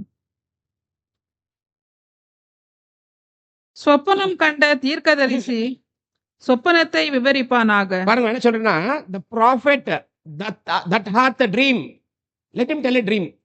அப்படின்னா ஒரு சொப்பனம் அவருக்கு பார்த்தாரா, அவர் என்ன பண்ணணும்? சொப்பனத்தை அவர் சொல்லணும், சொப்பனத்தை அவர் அறிவிக்கணும். அடுத்தது, என் வார்த்தை உள்ளவனோ என் வார்த்தையை உண்மையாய் சொல்வானாக. பாருங்க, என் வார்த்தை உள்ளவனோ, என் வார்த்தை உள்ளவனோ என்ன பண்ண? என் வார்த்தைய உண்மையாய், என் வார்த்தையை உண்மையா பேசணும். வசனம் எனக்கு சாதகம் என்ன பண்ணக்கூடாது? வசனம் நான் வாழ்றதுக்கு வசனத்தை எடுத்துக்க கூடாது. வசனம் என்ன சொல்லுதோ அது உண்மையா பேசணும். அப்ப என்ன சொல்லிட்டாருங்களா? என் வசனம் உடையவன் என் வசனத்தை என்ன பண்ணிட்டோம்? உண்மையா பேசட்டும் அப்படின்றாரு. அடுத்தது பாருங்க, இன்னொரு வசனம் வாசிக்கலாம். 1 பேதுரு 4ஆம் அதிகாரம் 1 பேதுரு 4ஆம் அதிகாரம் 11ஆம் வசனம். 1 பேதுரு 4ஆம் அதிகாரம் 11ஆம் வசனம். ஒருவன் போதித்தால் தேவனுடைய வாக்கியங்களின்படி போதிக்க கடவன். அவ்வளவு தாங்க. ஒருவன் போதித்தால் தேவனுடைய வாக்கியங்கள் பிரகாரம் என்ன பண்ணுங்களா? போதிக்க கடவன். If any man speak, let him speak as the oracles of God. தேவனுடைய வாக்கியம் என்னவோ அதுதான் பேசணும். யாருன்னா பேசுனாக்கா இல்ல என்ன பண்ணக்கூடாது? அப்ப என்ன, ஒருத்தர் தேவன் ஒருத்தர் அனுப்பிச்சாரு அப்படின்னாக்கா அந்த அனுப்புனவருக்கு அத்தாரிட்டி இருக்குது. அந்த அனுப்புனவர் பண்ற அந்த பேசுற வார்த்தைகளை உண்மைத்தனத்தோட பேசணும். தேவன் சொன்ன வசனத்தோட பேசணும். தேவன் சொல்ற வசனம் மட்டும் தான் பேசணும். அப்ப அவர் யாராயிட்டாரு? ஒரு நல்ல தீர்க்கதரிசி, ஒரு நல்ல ப்ராஃபெட், உண்மையான ஒரு ப்ராஃபெட். அப்ப இந்த ஆள் யாரு? Is honest, authority. அவர் ரொம்ப ஃபேத்ஃபுல், கரெக்டா என்ன பண்றாரு? போயிட்டாங்க அவருக்கு சொல்றதாங்க அவரு சொல்லிட்டாரு. அப்ப என்ன சொன்னார் அப்படின்னாக்கா, நீ என்ன பண்ணு, நீதா அப்படின்னு சொல்ற, நீதான். அப்ப என்ன சொல்றாருன்னா, நீ வான்றாரு, நீ அந்த சேம்பருக்கு வான்னு கூப்பிடுறாரு. அப்ப எவ்வளவு என்ன பண்றாரு? கூப்பிட்ட உடனே போறதுல அப்படின்றாரா? நீ என்ன கூப்பிடுற, நீ சின்ன ஆளு, சின்ன பையன் அப்படின்னு சொன்னாரா? என்ன பண்ணாரு? சொன்ன உடனே போறாரு, சொன்ன உடனே ஏஞ்சி போறாரு. இது என்ன கேரக்டர் அப்படின்னு பாத்தீங்கன்னாக்கா, தேவனால் தெரிந்து கொள்ளப்பட்டிருக்கிற எல்லாருக்குமே ஒரு கீ கேரக்டர், ஒரு கீ கேரக்டர் இருக்குது. என்ன சொல்லலாம் அப்படின்னு பாத்தீங்கன்னாக்கா, எனக்கு அந்த ஒரு வார்த்தை நான் எழுதி வச்சேன். அந்த ஒரு வேர்டு, இதே நான் சொன்ன வேர்டு தான். Key thing. தேவனால் அழைக்கப்பட்ட எல்லாருக்குமே ஒரு கீ திங் என்ன அப்படின்னாக்கா, they should obey God. தேவனை கீழ்ப்படியணும். இப்ப எவ்வளவு யாரு? தேவனால் தெரிந்து கொள்ளப்பட்டவரே, இவருக்கு ஒரு முக்கியமான அம்சம் என்ன? இவருக்குள்ள ஒரு முக்கியமான கீ திங் என்ன இவருக்குள்ள இருக்கிறது? ஒபீடியன்ஸ். அப்ப என்ன பண்ணாரு? கூப்பிட்ட உடனே உள்ள போறாரு. கூப்பிட்டு உள்ள போகும்போது அவர் என்ன பண்றாருனாக்கா, அந்த ஜாடியை ஒடிச்சு அபிஷேகம் பண்ணிட்டு, கர்த்தர் இப்படி சொல்லுகிறார், நீ இஸ்ரேலுக்கு ராஜா, என் ஜனங்களை நீ என்ன பண்ணுவே, நீ ராஜபாரம் பண்ணுவேன்னு அபிஷேகம் பண்ணிடுறாரு. அபிஷேகம் பண்ணிட்டு இந்த இவரு யாரு, இந்த யெகூ என்னெல்லாம் பண்ணணும் அப்படின்ட்டு 7-10 சொல்லிடுறாரு. படிக்க வேண்டாம், 7-10 அவரு சொல்லிடுறாரு. 7-10 அவர் சொன்னதுக்கு அப்புறமா என்ன பண்றாரு? கதவு திறந்துட்டு அவர் ஓடிடுறாரு. இப்போ ஓடினோடனே யார் வெளியே வருது? ப்ராஃபெட் ஓடிட்டாரு, அபிஷேகம் பண்ணிட்டு அவர் ஓடிட்டாரு. இப்போ யார் வெளியே வருது? யாரு? இப்போ யெகூ வெளியே வராரு. பாருங்க, இப்போ யெகூ வெளியே வரும்போது இந்த என்னங்களா, அந்த எல்லா கமாண்டர்ஸ், எல்லா கேப்டன்ஸ், ப்ராஃபெட்ஸ் எப்படி பார்ப்பாங்க, தீர்க்கதரிசி எப்படி பார்க்கறாங்க? வசனம் வாசிங்க, 11ஆம் வசனம். எது பிரதர்? இங்கதான் 11. ராஜாக்கள்ல அந்த 7-10 நம்ம ஸ்கிப் பண்ணிட்டோம். அது வந்து யெகூ என்ன பண்ணுவாருன்ற ப்ராஃபஸி அவங்க எழுதிட்டாரு. அது ப்ராஃபஸி. அது ஆச்சுங்களா? 11க்கு வாங்க. யெகூ தன் ஆண்டவனுடைய ஊழியக்காரரிடத்திற்கு திரும்பி வந்தபோது, அப்பனா தன் ஆண்டவருடைய ஊழியக்காரர்கள், எல்லா கமாண்டர்ஸ், அவருடைய ஆண்டவருடைய ஊழியக்காரர்கள் அவங்க எல்லாருமே ஆச்சுங்களா, அவர்கிட்ட திரும்பி வரும்போது அவர்கள் அவனை நோக்கி, பாருங்க, சுகசெய்தியா? அந்த கமாண்டர்ஸ் யெகூவை நோக்கி, சுகசெய்தியா? சுப செய்தியா? என்ன நடந்துச்சு? ஏன் திடீர்னு ஒரு தீர்க்கதரிசி இங்க வந்திருக்கிறாரு? என்ன நடந்துச்சு? சுப செய்தி தானே, நல்ல செய்தியா? ஏன்னா எப்பயுமே என்ன ஆகும், பழைய காலத்துல ஒரு தீர்க்கதரிசி வந்து போனார் அப்படின்னாக்கா, ராஜாக்கள் இல்ல அங்க இருக்கிறவங்க அதிகாரத்தில் என்ன யோசிப்பாங்க? நல்ல காரியமா கெட்ட காரியமா தெரியாது அவங்களுக்கு. அப்ப ஏன் ஒருத்தர் வராரு? ஏன் வராரு? அப்ப ஏதோ சொல்ல வந்திருக்கிறாரு. அப்படின்னாக்கா கெட்டதா கூட இருக்கலாம், நல்லதா கூட இருக்கலாம். அப்ப கேக்குறாங்க, சுப செய்தியா அப்படின்னு கேட்டுட்டு அடுத்தது, அந்த பைத்தியக்காரன் உன்னிடத்தில் வந்தது என்ன என்னங்களா? என்று கேட்டார்கள். அந்த பைத்தியக்காரன் உங்ககிட்ட ஏன் வந்தாரு? யாரு அவரு? அவர் யாரு? தீர்க்கதரிசி. ஒரு வாலிபமான இருக்கிற ஒரு தீர்க்கதரிசியை இந்த இஸ்ரேல் ஜனங்கள் எப்படி பார்க்கறாங்க? பைத்தியக்காரன். இன்னைக்கு இருக்கிற தேவனுடைய வசனத்தை சொல்ற ஆட்களை ஜனங்க எப்படி பார்க்கறாங்க? நீங்க எப்படி பார்க்கறீங்க? நீங்க எப்படி நினைப்பீங்கல்ல, ஐயோ பைத்தியம் இவனுக்கு நினைக்கிறாங்க. யாரும் இல்லைன்னு சொல்ல முடியாது. இல்ல, எல்லாருக்கும் என்னங்களா அது? ஏன்னா ஒரு மாம்சமான சிந்தையில இருக்கிற ஜனத்துக்கு ஒரு ஆவிக்குரிய சிந்தையில இருக்கிற ஒரு மனிதனை பார்க்கும் போது இந்த மாம்சமான சிந்தையில இருக்கிறவங்க எல்லாரும் என்ன தீர்மானிப்பாங்க அப்படின்னாக்கா, அவன் யாருவன்? அவன் பைத்தியம். இது இங்க நடக்கலைங்க, இங்க மட்டும் தான் நடந்துச்சா? இயேசு கிறிஸ்து காலத்துல நடக்கலையா? அப்புறம் வந்து அப்போஸ்தலருக்கு யாருக்கும் நடக்கலையா? எல்லா ஜனங்க வரவேற்றுட்டாங்களா? சபையை வரவேற்றுச்சு எல்லாரையுமே. பாருங்க, தேவனுடைய வசனம் எங்க பேசப்படுதோ, பேசப்படுற வசனத்துக்குள்ள எந்த ஒரு நபர் மாம்சமான எண்ணத்துக்குள்ள ரொம்ப ஊறி இருக்கிறாரோ அவருக்கு எப்படி தெரியும் பேசுற விஷயங்கள் எல்லாமே? இப்படிதான் பார்ப்பாங்க. பைத்தியம் இல்ல. இப்ப உலகத்தை கூட நீங்க பாருங்களேன். உலகத்துல நாம் தேவனுடைய நோக்கத்தை நிறைவேற்றுறதுக்காக இந்த இடுக்கமான வழியில நாம் நம்மளையே வெறுத்து வாழ்ந்தோம்னாக்கா இந்த உலகம் எப்படி பார்த்து சொல்லும்? என்ன சொல்லும் உலகம் நம்மளை பார்த்துட்டு? பைத்தியம். எவனா இவன் பைத்தியக்கார மாதிரி நடக்கிறான். இப்ப நீங்க அவங்க ஒத்து போங்க, அவங்க பண்ணதா நீங்க பண்ணுங்க, என்ன பண்ணுவாங்க அவங்க? நீங்க அவங்க பண்றதா நீங்க பண்ணீங்கன்னா ரொம்ப க்ளோஸ் ஆயிடுவாங்க உங்களுக்கு. நான் எப்படி தெரியுங்களா, எப்போ ஒரு ஆவிக்குரிய சிந்தை இல்லாத ஒரு உலக மனிதர்கள் ஆவிக்குரிய சிந்தை இருக்கிற மனிதர்கிட்ட ஒன்னா ஆயிடுறாங்களோ, க்ளோஸ் ஆயிடுறாங்களோ, அப்பவே நீங்க புரிஞ்சுக்கணும் நீங்க பைத்தியம் இல்லை. நீங்களே யாராயிட்டீங்க? எல்லாம் தெளிவா இருக்கிறீங்க. ஆனா ஒரு மாம்சமான சிந்தை இருக்கிற மனிதரு கூட ஒரு ஆவிக்குரிய சிந்தையால் ஒத்து போல அப்படி ஒன்னா போல அப்படின்னாக்கா, அப்படி போகாத இருக்கிற எல்லா ஆவிக்குரிய சிந்தை இருக்கிறவங்க எல்லாருமே யார் தான்? எல்லாருமே பைத்தியங்கள் தான். அவங்க என்ன சொல்றாங்க? அந்த பைத்தியக்காரன் இங்க ஏன் வந்தான் பாருங்க. அடுத்து சொல்றாங்க பாருங்க. அதற்கு அவன், அந்த மனுஷனையும் அவன் சொன்ன காரியத்தையும் நீங்கள் அறிவீர்கள் என்றான். பாருங்க, அப்ப என்ன சொல்றாருங்களா? இவரு இப்ப சரி, இப்ப இது என்ன ஒரு கேள்வி வருதுனாக்கா, அப்பனா யெகூக்கு அந்த சிந்தை இல்லையா? யெகூக்கு வந்து இந்த கம்ப்ளீட் இருக்குதுன்னு வச்சுக்க வேண்டாம். ஆனா அந்த சிந்தைக்குள்ள ஒரு யோசனை யெகூது இருக்குமா இருக்காதா? யெகூது இருந்திருக்கலாமா, இருந்திருக்க முடியாதா? இருந்திருக்க முடியுமா முடியாதா? இருந்திருக்கு. சரி பாருங்க, அவர் சொல்ற அந்த வார்த்தையை நம்ம என்ன பண்ணலாம்னாக்கா வேற ஒரு மொழிபெயர்ப்புல படிக்கலாம் பாருங்க. வேற ஒரு மொழிபெயர்ப்புல நீங்க எதுல படிக்கலாம் அப்படின்னாக்கா இந்த ஏடிஎம் ஜேஇ அதுல படிக்கலாம் பாருங்க. நான் படிக்கட்டுமா பாருங்க. when Jehu went off to the servants of his master, they asked, is everything all right? Why did this madman come to you? Next, you know he is kind and their babble என்னங்களா எப்படி சொல்லுவோம் நம்ம? இந்த payable பண்ணுவாங்க பாருங்க. அப்ப இவர் சொல்றாரு, எவ்வளவு சொல்றாரு, உங்களுக்கு எல்லாருக்கும் என்ன தெரியும் பாருங்க, யூ நோ இஸ் கைண்ட். அப்பனா அவருடைய தன்மை என்ன, அவர் யாருன்னு உங்களுக்கு எல்லாருக்குமே நல்லாவே உங்களுக்கு தெரியும். அப்ப யாரு உங்களுக்கு தெரியும். அப்ப உங்களுக்கு என்ன தெரியுது, அவர் யாரு உங்களுக்கு தெரியும் இல்ல? என்ன சொல்றாரு, யூ நோ இந்த மனுஷன் திஸ் கைண்ட், இந்த மனுஷன் யாருன்னு உங்களுக்கு தெரியும்னு சொல்லிட்டாரு இல்ல? அப்ப இந்த மனுஷருக்கு இந்த மனுஷனை பத்தி என்ன தெரியும்னு கேட்கிறேன். இப்ப இவ்வளவு சொல்லிட்டு போக திரும்ப மத்தவங்க இவ்வளவு கிளியரா சொல்லிட்டேன். இங்க இருக்க எல்லா ஜனத்துக்கு இந்த மனுஷனை பத்தி சொல்றாரு, இந்த மனுஷனை பத்தி உங்களுக்கு தெரியும்ன்றாரு. அப்புறம் இந்த மனுஷனை பத்தி உங்களுக்கு என்ன தெரியும்னு கேட்கிறேன். என்ன தெரியும்?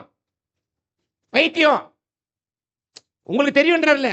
அப்ப உங்களுக்கு என்ன தெரியும் அவரை பத்தி? அதானே கேட்டாங்க. பைத்தியக்காரன் ஏன் இங்க வந்தான்னு கேட்டாங்கல்ல? அப்ப அந்த பைத்தியக்காரன் பத்தி எல்லாருக்கும் நல்லாவே தெரிஞ்சிருக்குதுல்ல?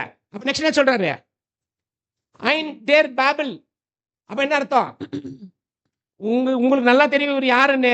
அடுத்து என்ன பண்ண இவரு உளருவார். இவரு உளருது உங்களுக்கு எல்லாருக்குமே நல்லாவே. அப்பனா உளர்னாரா இவரு? அப்பனா கம்ப்ளீட்டா இவரு இக்னோர் பண்றாருன்னா இல்ல. ஆனா இவருக்குள்ள என்ன சிந்தை இருக்குது? அப்பனா இவருக்குள்ள எப்படி பார்த்திருக்காரு, தீர்க்கதரிசி எப்படி பார்த்திருக்கிறாரு? தீர்க்கதரிசி எல்லாமே கொஞ்சம் என்ன யாரு என்ன மாதிரி ஆளு உளர்றவங்க. ஏதோ ஒண்ணு வாய்க்கு வந்து என்ன பண்ணுவாங்க, உளறிட்டு போறவங்க. அத சொல்லிட்டாரு, தேர் பேபிள் he replied. யாரு எவ்வளவு ரிப்ளை பண்றாரு அவங்களுக்கு, உனக்கு அவங்களையும் தெரியும், அவங்க பேசுற அந்த பேபிளிங் உனக்கு நல்லாவே தெரியும் அப்படின்ற பண்றாரு. எவ்வளவு அவருக்கு ரிப்ளை பண்றாரு. என்ன சொல்லி இருந்துக்கலாம் இவருக்கு முழுசா நம்பிக்கை என்ன பண்ணிருப்பாரு? பேபிள் எல்லாம் என்ன பண்ணாரு, நீ நினைக்கிற ஒரு பைத்தியக்காரர் இல்லப்பா, அவரு தேவனுடைய மனுஷன்பா அப்படின்னு சொல்லியிருக்காரா இல்லைங்களா? அப்படின்னா இவருக்கு என்ன தெரியுது, இவருக்கும் அதுக்குள்ள ஒரு உடன்பாடு இருக்குது.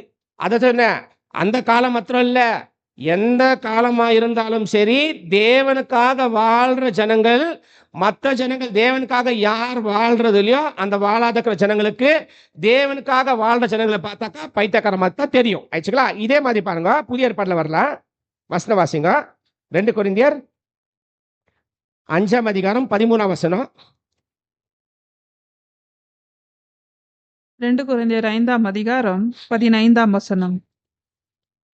பிழைத்திருக்கிறவர்கள் இனி தங்களுக்கென்று பிழைத்திராமல், சிஸ்டர் 13 நாங்கள் பைத்தியம் கொண்டவர்கள் என்றால் தேவனுக்காக அப்படி இருக்கும். என்ன சொல்றாரு இங்க? இவர் ஒருத்தர் சொல்லிட்டாரு, ஓ நாங்க பைத்தியமா? அப்பனா கேக்குறாரு, ஓ நாங்க பைத்தியமா? அப்ப நாங்க என்னவா இருக்கிறோம்? நாங்க பைத்தியம் தாப்பா. யாருக்கு நாங்க பைத்தியம்? தேவனுக்கு. நாங்கள் பைத்தியமா இருந்தாலும் தேவனுக்காக நாங்கள் பைத்தியம் கொண்டிருப்போம்ட்டாரு. புரியுதா? எப்படி பார்ப்பாங்க ஜனங்க? அப்படின்னா புரியுதா? ஜனங்கள் எப்படி பார்ப்பாங்கன்ட்டு, தேவனுடைய வசனத்தை எந்த காலத்துல நீங்க பிரசங்கம் பண்ணாலும் ஜனங்கள் எப்படிதான் பார்ப்பாங்க. நீங்க அவங்களுக்கு இப்போ நீங்க வந்து அந்த பெண்டகோஸ்ட் மாதிரி பிரசங்கம் பண்ணா ரொம்ப சந்தோஷப்படுவாங்க. ஆனா வசனத்தை சொன்னாக்கா அவங்களை பார்த்தாலும் பைத்தியக்கார மாதிரி தெரியும். அத கேட்கிறாரு, ஓ ஒருவேளை நாங்கள் பைத்தியம் நினைக்கிறீங்களா? பரவாயில்ல, நாங்க பைத்தியம் தான். ஆனா எதுல பைத்தியம்? நாங்க தேவனுக்குள்ள நாங்கள் பைத்தியம் தான். தேவனுக்குள்ள நாங்க பைத்தியம் தான். அடுத்தது பாருங்க, தெளிந்த புத்தி உள்ளவர்கள் என்றால் உங்களுக்காக அப்படி இருக்கும். பாருங்க, நீ ஒருவேளை எங்க தெளிந்த புத்திக்காரன் நினைக்கிறீங்களா? உங்களுக்காக நாங்க தெளிந்த புத்திக்காரன் தான். நீங்க பைத்தியம் சொன்னாலும் பரவாயில்ல, நீங்க தெளிந்த புத்திக்காரன் சொன்னாலும் பரவாயில்ல. பைத்தியம் சொன்னா நாங்க தேவனுக்கு பைத்தியக்காரங்க தான். தெளிந்த புத்தினாக்கா உங்களுக்கு நாங்க யாரு தான்? தெளிந்த புத்தி. இன்னும் நீங்க படிச்சீங்கன்னாக்கா என்ன வசனம் வாசிக்கலாம் பாருங்க. அப்போஸ்தலர் நடபடிகள் 26ஆம் அதிகாரம் 24ஆம் வசனம்.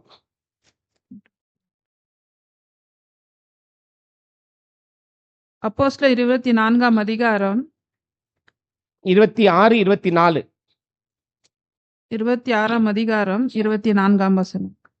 இவ்விதமாய் அவன் தனக்காக உத்தரவு சொல்லுகையில் பெஸ்து உரத்த சத்தமாய், பவுலே நீ பிதறுகிறாய். பாருங்க என்ன சொல்லிட்டாருங்களா?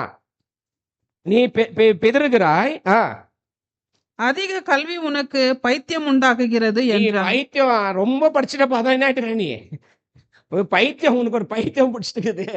புரியுதா? எல்லா காலத்துலயும் இப்படிதாங்க. அப்ப நான் அந்த காலத்துல எலிஷாவுடைய எலிஷாவுடைய ஒரு சேவகனா இருக்கிற ஒரு தீர்க்கதரிசிய பைத்தியம் சொன்னது ஒரு பெரிய விஷயமே இல்ல. எந்த காலமா இருந்தாலும் இப்படி ஜனங்க என்ன பண்ணுவாங்க, இப்படிதான் பேசுவாங்க. அப்ப என்ன பண்ணாரு இப்ப அவருக்கும் அதுல கொஞ்சம் உடன்பாடு இருக்குது. ஆனால் அப்புறம் என்ன பண்றாரு அதை பாருங்க, அவர் எப்படி சொல்லுவார் பாருங்க. அவர் சொல்லும்போது பாருங்களேன், he came and he said this அப்படின்னுவாரு. சொல்றதுல ஸ்ட்ரெயிட்டாவே அது வருஷம் படிச்சு நிக்க வச்சலாம் பாருங்க. அடுத்த வசனம் 12. அதற்கு அவர்கள், அது பொய். பாருங்க, அவன் பைத்தியம், அதற்கு அவர்கள் அவன் போய் அடுத்தது அதை எங்களுக்கு சொல்லும் என்றார்கள்.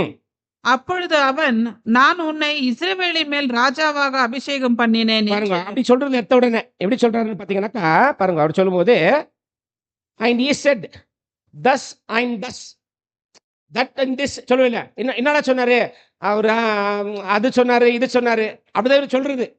அது இது சொன்னாரு, அது இதுனா எது சொல்லிருக்கல ஃபர்ஸ்ட் ஸ்ட்ரெயிட்டாவே சொல்றதுல அது இது சொன்னாரு அவரு அப்படின்றாரு ஃபர்ஸ்ட். அப்புறம் என்ன பண்றாரு கடைசியா தான் என்ன இஸ்ரேலுக்கு ராஜாவா மேல என்ன இஸ்ரேலுக்கு ராஜாவா அபிஷேகம் பண்ணிருக்கிறாரு. அப்புறம் இவரு கூட என்ன இல்ல ஒரு ரீசன் இருக்குதான், ஏன் சொல்லணும்னு ஒரு காரணம் இருக்குதான். அதை நம்ம அடுத்த கிளாஸ்ல படிக்கலாம், 12 வருஷம் அடுத்த கிளாஸ்ல படிக்கலாம். ஆனா இவர் கூட என்ன இருக்குதுனாக்கா அந்த ஒரு கமாண்டருடைய ஒரு சிந்தைக்குள்ள இவருடைய உடன்பாடு கூட அதுல இருக்குது.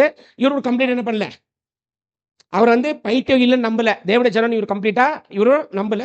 கொஞ்சம் டவுட் இவருக்குள்ளேயும் இருக்கிறதுனால தான் இவர் சொல்றாரு பேபிள் அப்படின்ற ஒரு வார்த்தையை நாங்க சொல்றாரு. ஆக்சுவலா இதோட நிறுத்துறோம். அடுத்த கிளாஸ்ல 12ஆம் வசனம் நம்ம படிக்கலாம். 12ஆம் வசனம்.